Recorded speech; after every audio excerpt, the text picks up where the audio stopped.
you beautiful people out there, what is going on? This is your friend Britik coming at you fast with some more Ethereal game footage that I was lucky enough to receive from Undying Games while I get text messages at the same time. Your boy is so popular, bruh. But in this video, we're going to be covering the different cores, how they look like. We're going to be talking a little bit more about teleporters. We're going to be talking about mounts and actually seeing footage of how mounts work. And we are going to be seeing a original character, Malaya, running around the map and interacting with the world. And we're going to talk about a lot of juicy info. So stay tuned, like the video, and grab some popcorn, because this shit gonna be some juicy information. So there are three main changes to the map since the last time. That, when talking to UG Owen, right, the CEO over at Undying Games, he said three things. We changed entirely the way the core room looks. There's two sides to it. One of life, which is the first thing that we saw, and one of death, which is where we saw Sevarog floating around. Now, there's no story behind it yet, but they're gonna come up with one.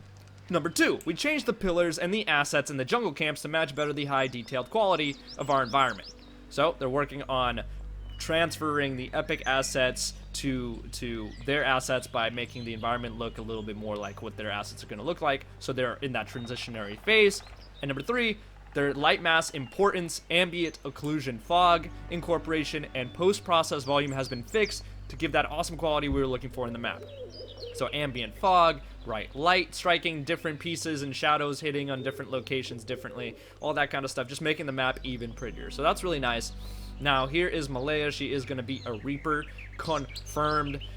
Crazy looking ass claws, crazy looking ass. Gonna be really enjoying playing her, I reckon.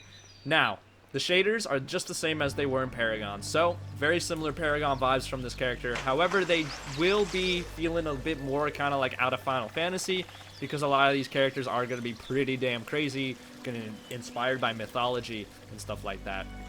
So, some more stuff to talk about.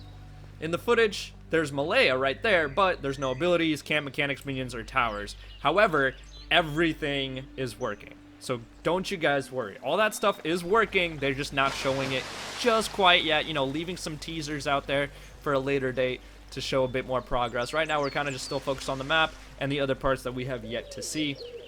Now, the lanes, you guys said, do look kind of flat, and I let the people over at Undying Games know this, and they agree. They're currently working on putting more verticality to the lanes themselves. It is not in this footage yet, but they are working on it. Remember this, guys, this is pre-alpha, and everything is still subject to change, including the HUD. You guys noticed that the HUD might be a little bit different now from the previous video.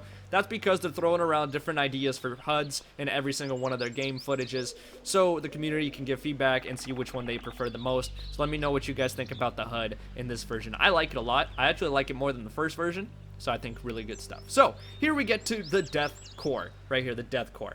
Cores are going to function like they do in Smite. They're not just going to be inanimate objects that blast you like towers do. Okay, they're going to be moving big-ass bosses, kind of like primes, that have their own move sets, and they're going to try and kill you, and you're going to have to work as a team to destroy them. So it's going to be difficult to kill the cores. It's going to be a lot like Smite, if you guys are familiar with that mechanic. So that should be kind of fun. Here are the starting zones, as you guys can see, standing on the little platforms, and everything looks really, really cool and sick. And here are the starting portals right out of base. So instead of launch pads, these are teleporters that will take you straight to lane, and you can see what's on the other side of these teleporters when you get close enough. You can tell this is mid lane because there's two spheres. 3 spheres will be top lane, 1 sphere is bottom lane, and you guys can tell, boom, we're here. We're up in the mid lane, and we know what's on the other side when we get close enough. So this will prevent camping, right? This will prevent people from being able to camp you hardcore, because you'll be able to see what's on the other side. So it's kind of like Overwatch. When you leave the base in Overwatch, you can see kind of what's on the other side, but you have that safe zone, that protective area where you can't shoot through. Kind of the same concept here. So you'll be able to see what's on the other side before you go through the lane, and also this will prevent mixing up confusion from which lane's top, which lane's bottom, which lane's where. Now, the audio is really, really nice in this game so far, in this game footage at least. When you get up here, you can hear the wind blowing around because it's really windy. When you get down there, you can hear the birds chirping, and you can hear the water under the footsteps, and everything is just really, really pretty, really nice. So you guys already sold me on the map on Dying Games. You guys don't have to show me any more of this. I kind of want to see combat now, but it's good to see some teleporting abilities.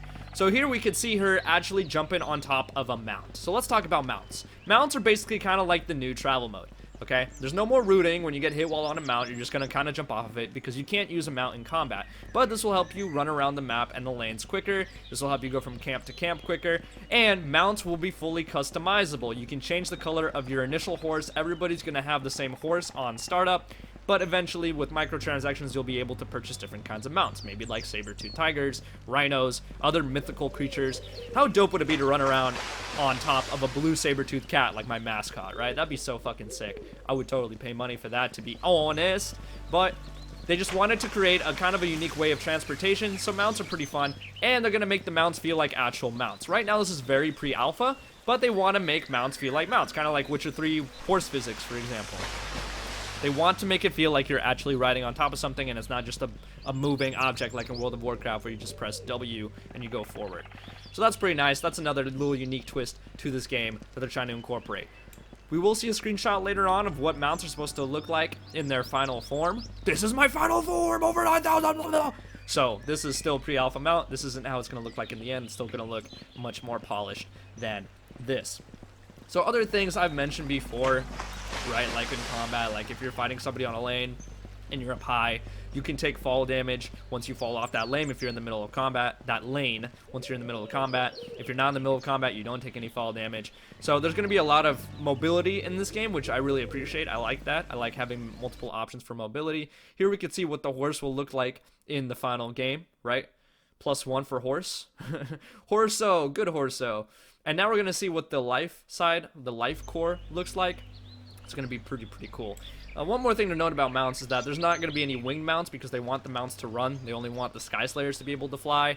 So probably no Pegasus or Griffins unless, you know, they clip the wings or some shit or just give up a reason in lore or anything like that to make sure that they can't fly around and slay people. But that's basically how it's going to be. The life side obviously looks very pretty, and it's going to be the same concept with blue portals showing you which and where you can go.